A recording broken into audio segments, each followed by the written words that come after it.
Well, Steve, my first question is your man, Telamon of Arcadia, is a mercenary. What does it say about warriors if your archetypal warrior is a mercenary? What I was hoping to do as far as characterizing Telamon was to present him as a guy who was sort of at the end, who had exhausted the warrior archetype, who had kind of gone through every permutation. In my mind, he had in the past fought under flags that he believed in, fought for commanders that he believed in, uh, and had that come to naught. He'd fought good wars, he fought bad wars, he'd committed crimes he'd committed honorable acts, and he was sort of at the but he was still a warrior. He was not going to leave that aspect of it. And so that sort of brought him to a soldier for hire, a man at arms, that for him kind of any conflict was the same as any other conflict. He was in it, you know, for the fight alone, kind of like a samurai, like a Ronin samurai, where they no longer fought for a particular prince or a particular noble house, but were sort of just freelance guys who have been cast out on the road, and and like in the movie Seven Samurai, would be willing to work for a village of peasants, or would be willing to work for anything else. In other words, it's a really dark place for him to be. I'm not holding that up as like an ideal thing. It's really, in my mind, uh, the, uh, the stage that a warrior is or a hero is in when he's trying to find his way and hasn't found it yet, and is in a kind of a lost place. So that was why that was why I made him a mercenary. Yes, and I can think of a lot of characters in film too who are also kind of they're in that dark place and they end up as these assassins or something. But then there's usually a redemptive character. There's a dog or a girl or Are you thinking someone of along John with. Wick? Yeah, I'm thinking Leon the Professional, John Wick, Yeah, a yeah. lot of these guys. And in your story too, you found a character like that to offset Telamon as well. And I very much did that on purpose and being very aware of those other stories. We talked in our last interview about juxtaposing archetypal characters. Yeah. How did you decide to balance these two? I knew for years, Brendan, that I wanted to do a book that was only about Telamon because I was curious myself about where he would go, from his, because he has appeared in two other books of mine. He's an existing character. He was in The Virtues of War, and he was in Tides of War. And and I was kind of fascinated by his odyssey, and I wanted to see where it would go. But I couldn't find a story for like years and years. I would write, I'd take a shot at an outline. What if I set him in, Britain in the year 22, or something? Would that, seriously, And when I finally kind of thought of this character of the young girl, uh, which is a little bit like that Jean Reno movie, The Professional, which I think you're just talking about, which I hadn't even thought about actually until right now when you said that. Natalie Portman plays the young girl, right? And Jean Reno is the professional, the assassin. But anyway, when the same sort of dynamic, it's a great dynamic, different archetypes, an innocent girl that's sort of the virgin archetype, and then the warrior archetype. And it creates a lot of interesting tension and a lot of chance for growth on both sides as they kind of interact with each other and get to know each other. And you said that you've been wanting to write a Telamon specific book for a while. What is it that draws you to Telamon? That's a great question. I sort of have felt like he's a bit of an alter ego for me in a way that the way I sort of view myself as a writer is kind of like the way he views himself as a soldier. He's in it for the fight alone. He's not in it for, although he's a professional, like we were talking, he's a mercenary, he's in it for money. He kind of, we don't know what he does with his money, but he's dirt poor. He doesn't have anything except put clothes on his back, right? So it's not like he's getting rich. You know, the money is really just sort of an excuse for him. It's a way to keep a distance between him and his commander's ambition. If he says, "I'm just doing it for the money," et cetera, et cetera. Um, but um, he's in it kind of for the fight alone, and I'm kind of in it for the work alone. Uh, really, so I think that's one of the reasons why he appeals to me. Um, he also has a kind of just a dark view of life, and I do too. You say you're in it for the work alone. It reminds me a lot of your friend Seth Godin. He talks Yeah, about really just creating great art and coming back to that as a core, even in something as sort of mercenary as marketing. yeah, that's definitely his point of view. It's why I love the guy. I read his blog every day, and I follow. What he says. I think makes a lot of sense. Yes, and I've seen speeches where he quotes you as well.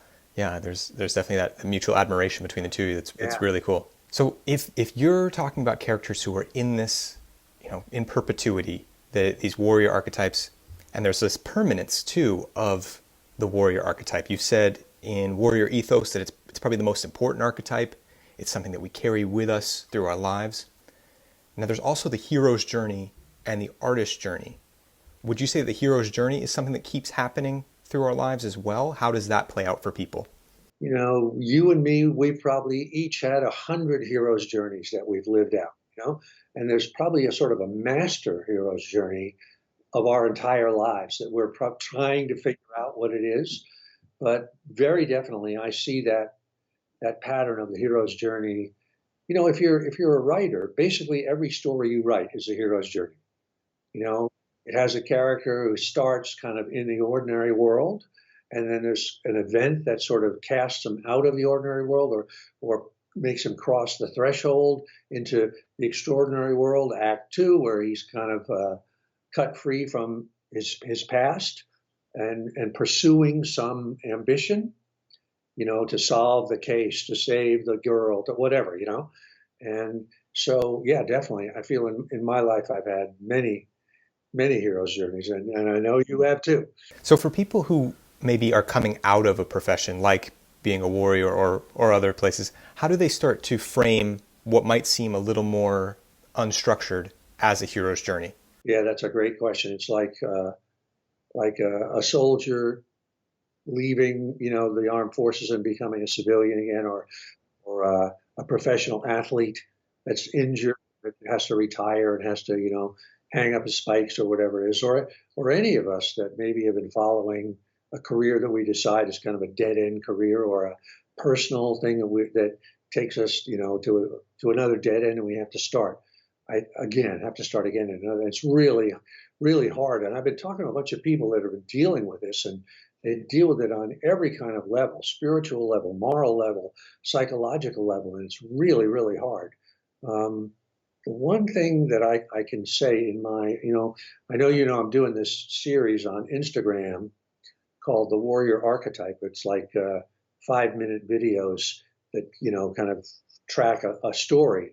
And one of the things that I talk about there is that we mature from archetype to archetype, meaning the Jungian type of archetype, meaning like when we're kids, we're in the archetype of the divine youth when we're a child, or the virgin, or the wanderer. And at some point, maybe around age 12, 13, 14, we enter kind of the warrior archetype, whether we're on a football team or we're that sort of thing, or we're in the military or whatever. And then kind of when we return from that archetype, like people who are exiting the military, maybe at age 28 or 30 or something, coming home, getting married, having a family, then we kind of move on to a subsequent archetype, like the father, the mentor, the teacher, and on through, the king, the sage, the mystic, that kind of thing, as we evolve.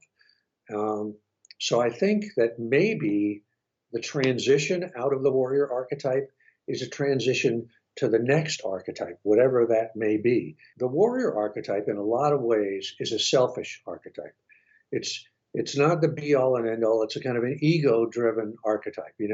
It's about conflict, violence. It's about clashing with somebody else, even if it's in sports, even if you're a basketball player, football player, whatever. It's about your ego clashing with somebody else's ego, and then there's a winner. And I think that the next archetype, the next stage, whatever form it takes a broader view. And the person, whether it's like, say, the father, the mentor, the teacher, and in that case, you keep the warrior virtues, but you start to think, how can I help other people? How can I expand my world so that it isn't just my guys and the enemy, but that it's all humans, all humans, right? And having a respect for someone that we might have clashed with in the past. And how can I help others along the path that I've got? If it's a father mentor, you're actually helping your own kids, right? But if it's a mentor or a teacher, maybe you're a coach for something, or you kind of evolve. Like, do you know who Rudy Reyes is? He's a real guy. He played himself in Generation Kill, that show that was on. Anyway, Rudy is doing this thing now. He's working with this organization, and I think he co-founded it, called Force Blue, and it's about restoring underwater reefs. And he's got together these guys who were combat divers, Navy SEALs, Force Recon, Marines, special ops guys, and what they're doing is they're kind of taking their warrior skills, what they learned, underwater demolition to blow up stuff, and now they're helping to restore reefs, in an ecological way. So that to me is a kind of a classic example of moving from the warrior archetype to whatever the next archetype is, which in this case might be the steward or the caretaker, somebody that it's like reforestation underwater, because a reef is a living thing, and you can plant new things. And so that, I think, that's a wonderful transition out of the warrior archetype into something else. But it certainly seems to be really hard to do, and a lot of people struggle a lot with it. You can talk about your friend of mine, Jack Carr. He kind of came out of a Navy SEAL career and became a writer, a thriller writer. Of course, it was a dream he already had, and he'd already kind of been working on it. But that was his transition from one. And of course, he's also a father and a husband and a mentor to people and that kind of thing. But he has definitely moved, out of the warrior archetype, still maintaining those virtues, but moving on to kind of a next level of maturity. Yeah, he's a great example for sure, and someone who, I've seen him in all of those roles, and he's an outstanding guy. Steve, you are in a place where you have so many different roles you can play, directions you can go. You've been writing a lot of nonfiction in the last few years, and now you're back in historical fiction. How are you choosing projects? I don't know. We might have even talked about this the last time. I'm a believer in the Muse. I believe that we get inspired from some other dimension of reality, and I never really know what the next project is going to be. It's sort of, I kind of tune into the cosmic radio station and sort of receive my assignment, and so that's sort of how it goes for me. I'm always looking for something that's going to make me stretch a little bit, something I haven't done before. I certainly don't want to repeat myself, but usually when an idea comes, it's kind of a surprise to me. That's why I've been bouncing back and forth between things like that are about the creative process, like The War of Art or The Artist's Journey, that are books of mine, and a novel like A Man at Arms or nonfiction. I never really know kind of what's coming next, but I know when I look back over the progression, it all seems to make sense in some crazy way. Yeah, you've talked about having a body of work, and and when you look at the whole, the through line is there. Bruce Springsteen's albums or his career. If you look at them one after another, Darkness on the Edge of Town, The River, and on, and The Ghost of Tom Joad, and now he's on Broadway and he's doing other things. You can see there's definitely an evolution.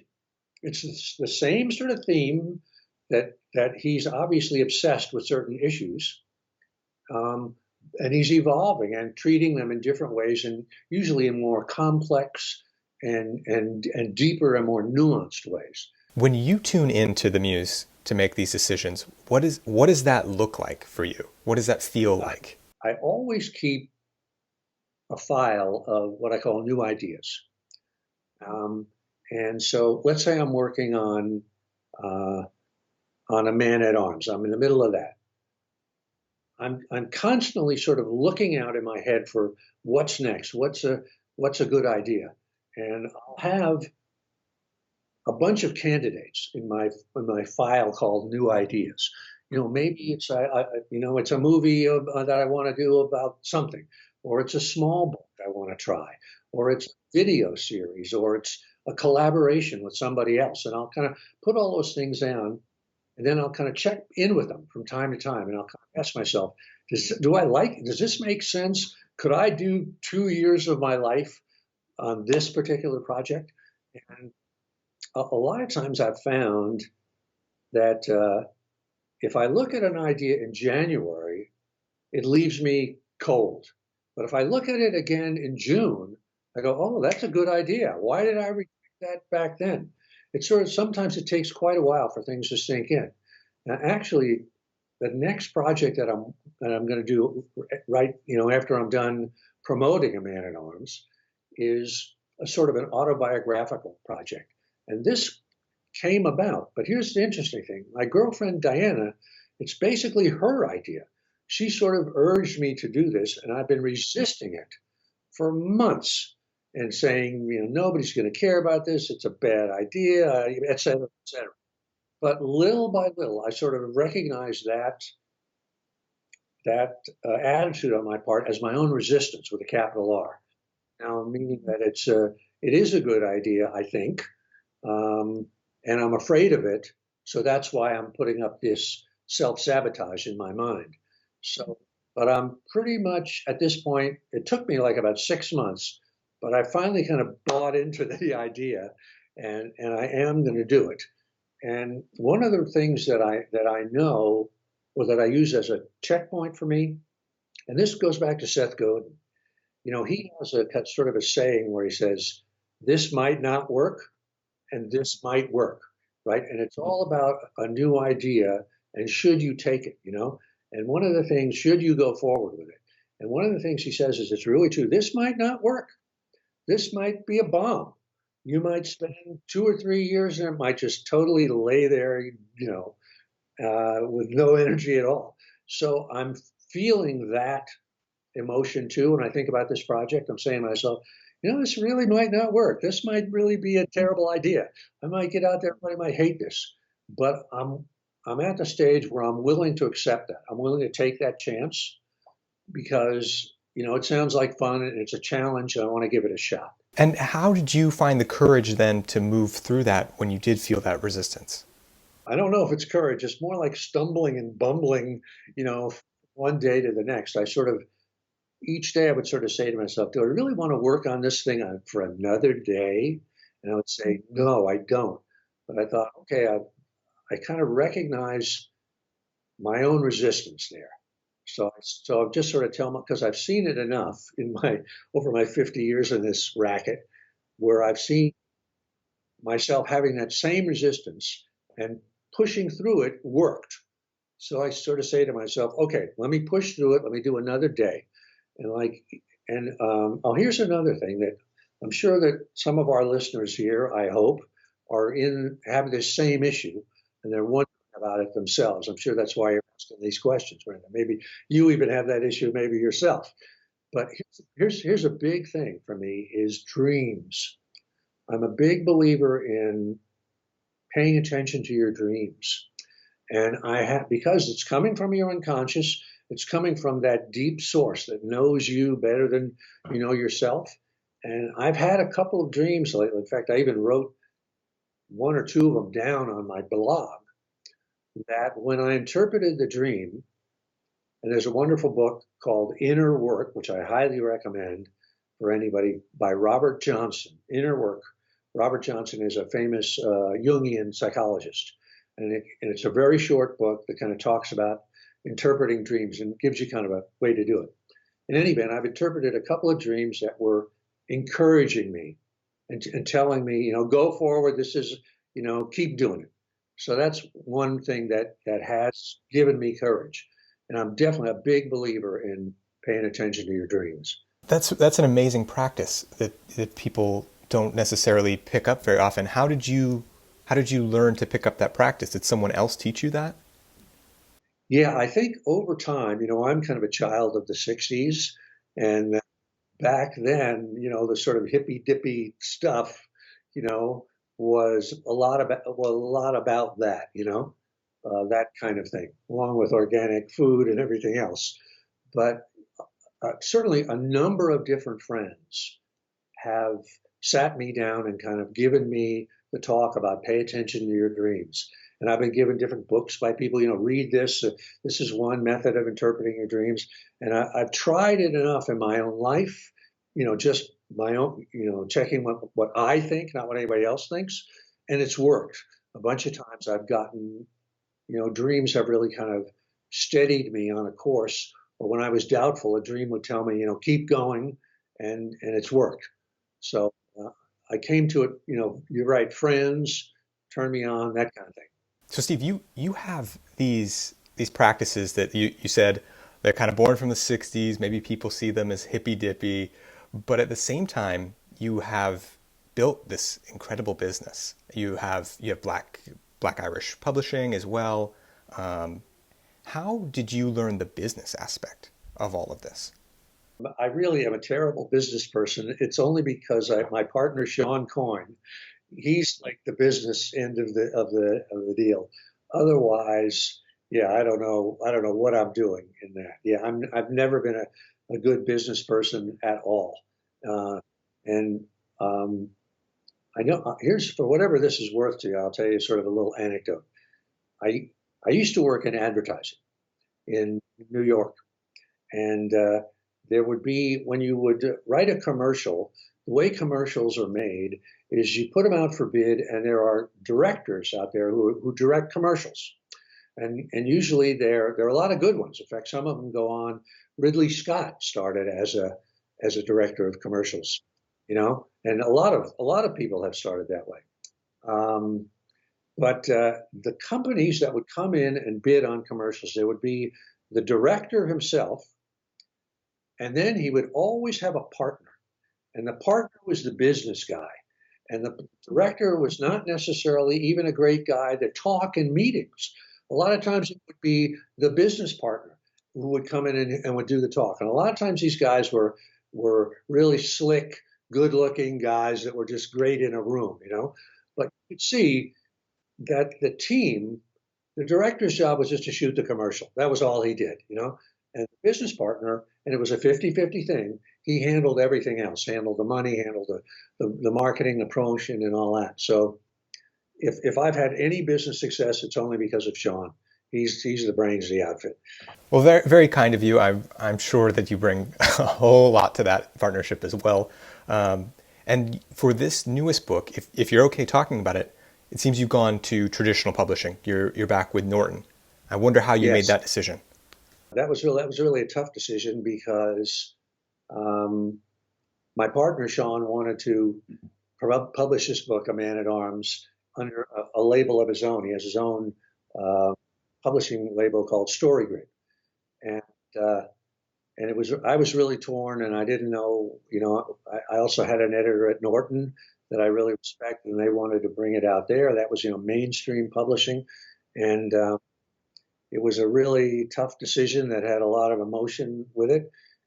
And I think in the end, I sort of decided that it was clear to me. Well, one thing, when you self-publish, you don't get any money. Nobody writes you a check. There's no such thing as an advance. That's a big deal. Whereas if you do it with a mainstream publisher, there is an advance. So that was a big factor. But the other thing was sort of that I knew that either way of going, either going with Sean and promoting, and doing it that way, or going with Norton,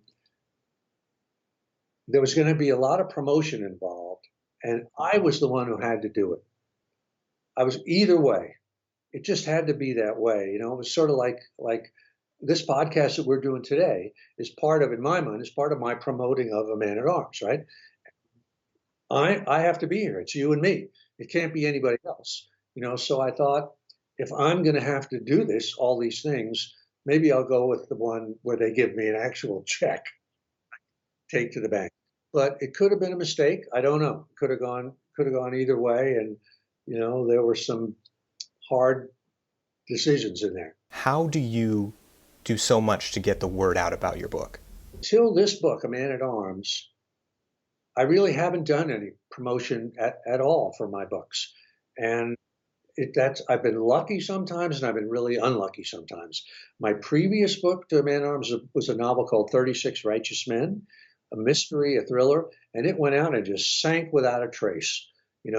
Nobody knew it was there. There was no promotion. I didn't do anything. The publisher didn't do anything. And it was just a complete, in the water and down, for the count. And so for this one, and really, I know that you've worked with Jack Carr. I know you were in Park City helping him to promote his latest book. And I learned a tremendous amount from Jack. Jack's like 30 years younger than me or something like that. But he kind of took me under his wing and kind of showed me how he does stuff. And I've stolen a lot of ideas from him. And I'm working with my girlfriend, Diana. We're like and also some other guys who are helping us, some design guys and tech guys and things like that. But it's pretty much a two-person operation, and we're kind of feeling our way and just stealing as many ideas as we can. And I have no idea if it's going to work. Another thing I've noticed that you do so well is that to create word of mouth, because I've most of your books that I've read were first recommended to me by other people, is that it seems you're so generous. Everything on the shelf behind me, you've given me. These are books that your people have sent me over the years or more recently. And I know that you've given away a lot of copies of Warrior Ethos as well to military folks. This generosity, was that something that you learned from someone, that you had a mentor who kind of taught you to be like that with your work? I know that sometimes people think, writers think, or artists think, when they have something new, and they think, "Oh, somebody's going to steal this from me," and they try to kind of hoard the idea. And somebody said, I don't know who this was, and I don't know what the quote is, but exactly, I'm going to paraphrase it badly. It was something to the effect of, the problem is not somebody stealing the idea. The problem is getting the idea so people have even heard about it. So I'm a big believer in giving stuff away. And like I'll tell the story of the Warrior Ethos that you have behind us, because it might be interesting to our listeners here. This was an idea that Sean and I had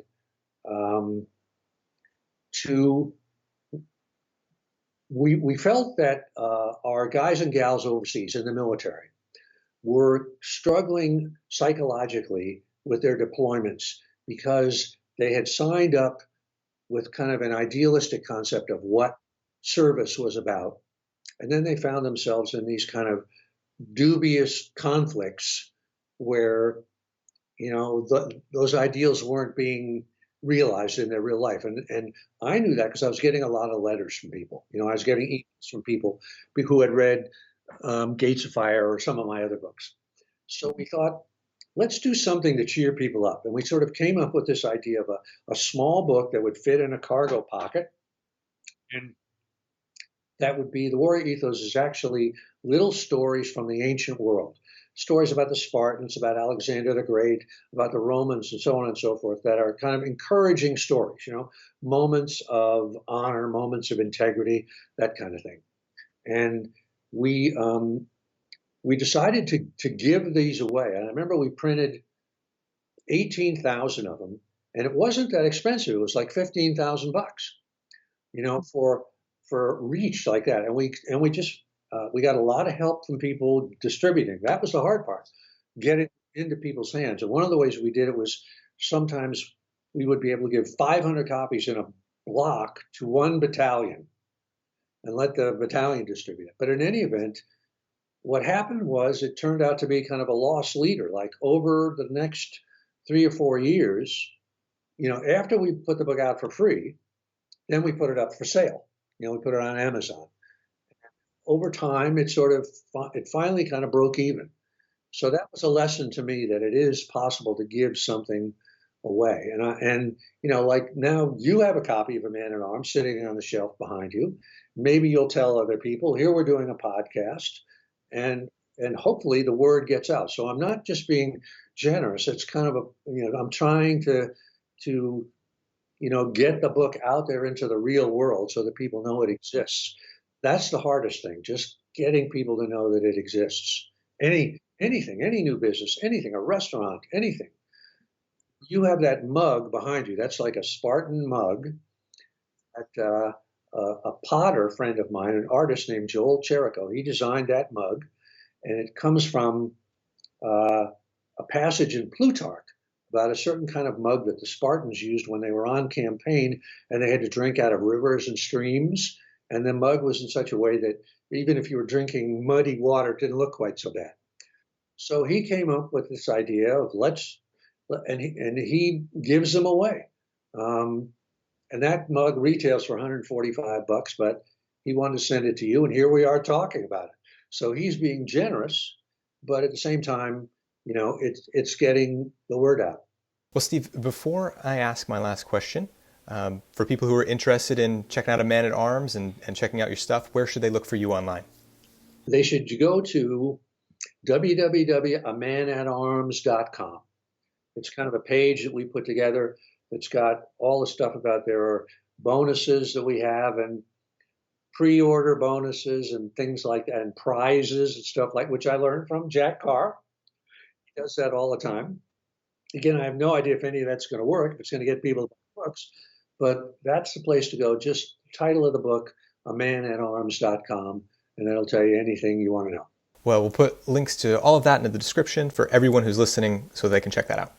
For people who are contemplating that big project, that thing that maybe they're not comfortable with, they're not sure if it's going to work, what advice would you have for them?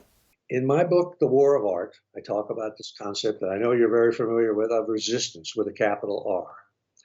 And resistance, in my definition, is that negative force, that the voice we hear in our head that tells us we shouldn't do this project, right? Like what I was saying to you earlier about the one I'm working on now, where I'm getting this voice in my head is saying, this is a dumb idea. Nobody's going to care about this. It's been done a million times. You're going to, destroy your reputation. You're going to look like an idiot. That's the voice of resistance that's in your head. And one of the laws of resistance that I have found over the years is the more resistance we feel to a project, the more important that project is to our evolution of our soul. So big resistance equals big idea. So in other words, if you're feeling a lot of resistance to something, that's a good sign. If you're feeling a little bit of resistance, that's not so good. And the analogy that I make is that if we think of a dream that we have for a project, we think of it as a tree, like a tree in the middle of a meadow on a sunny day. As soon as that tree goes up, the tree is going to cast a shadow. And that shadow is resistance. But there would be no shadow if there wasn't a tree first. So resistance always comes second. When we're feeling big resistance, it's because there's a big dream. So like I was just saying to you earlier about this project I'm working on now that I'm feeling a lot of resistance to, I'm using that to encourage myself because I say, if I'm feeling that much resistance, this project must be important to me. And so there's really no substitute in this case for willpower, for just will. And whatever it takes for each of us, finds his own way or her own way to work through something like that. Some of us hit it head on. Some of us use kind of a jujitsu method, but somehow, for me on this project, I got to find a way to get through that resistance and keep working, whatever method I use to do that. So if you're feeling big resistance, that's a good sign. If you're very much afraid of something, that's a good sign.